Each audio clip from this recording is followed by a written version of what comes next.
Alors, littéralement, l'aliénation, c'est le fait d'appartenir à quelqu'un d'autre. Par exemple, dans le vocabulaire juridique d'abord, c'est là que le terme apparaît d'abord, c'est le fait de céder un bien à quelqu'un d'autre. Aliéner un bien, c'est le céder à quelqu'un d'autre. Et on retrouve ce sens dans l'usage psychiatrique du terme. C'est quoi un aliéné au sens psychiatrique? C'est quelqu'un qui ne s'appartient plus, qui n'est plus lui-même, qui n'est pas possesseur de son propre mental. Mais c'est surtout Marx, en fait, qui a donné au concept toute sa dimension sociale et politique, mais comme le fait souvent le marxisme, en le restreignant à la sphère du travail. C'est-à-dire c'est le travail qui est aliéné, c'est le travailleur qui est aliéné. On ne parle pas à ce moment-là de l'aliénation générale de l'être humain, d'une aliénation qui concerne d'autres activités qu'on exerce quotidiennement. Non, ce qui compte c'est l'aliénation pour Marx du travail. Donc qu'est-ce que ça veut dire? Mais toujours conformément à l'étymologie, c'est le fait que le travail produit par le travailleur ne lui appartient pas. C'est-à-dire non seulement le produit ne lui appartient pas parce qu'il travaille pour qu'un autre profite du produit, mais en plus toutes ces conditions de travail ne lui appartiennent pas. C'est pas lui qui en décide. Il ne décide d'aucune condition de production. Il ne décide pas de ce qu'il va faire, comment, par opposition à l'artisan qui précédait cette période industrielle, par opposition à l'artisan qui, lui, décidait en général seul de quel outil il allait prendre, qu'est-ce qu'il allait faire, pourquoi ça l'intéressait de le faire comme ça ou autrement. Lui était possesseur de son travail. C'est plus du tout le cas dans le capitalisme industriel. Donc voilà l'aliénation.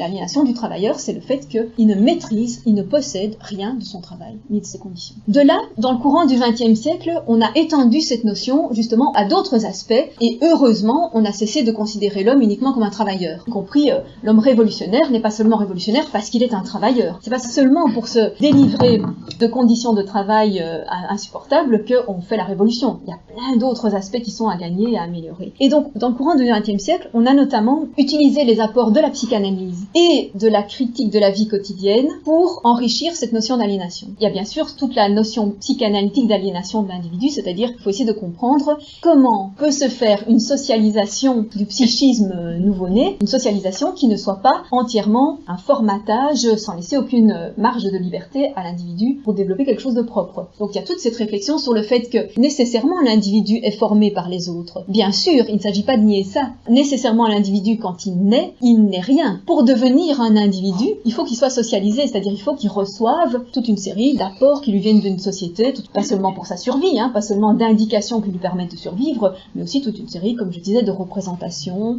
de significations données aux choses et aux hommes. Tout ça, il en a absolument besoin. Donc forcément, un individu est aliéné en ce sens-là. Mais ce que la psychanalyse, là où elle a fait une distinction, c'est entre la manière pathologique dont ça peut se passer ou la manière normale, saine, dont peut se passer cette concession que fait l'individu à la société réciproquement. Alors sans doute, celui qui a eu l'apport le plus politique dans ce domaine, c'est Herbert Marcuse.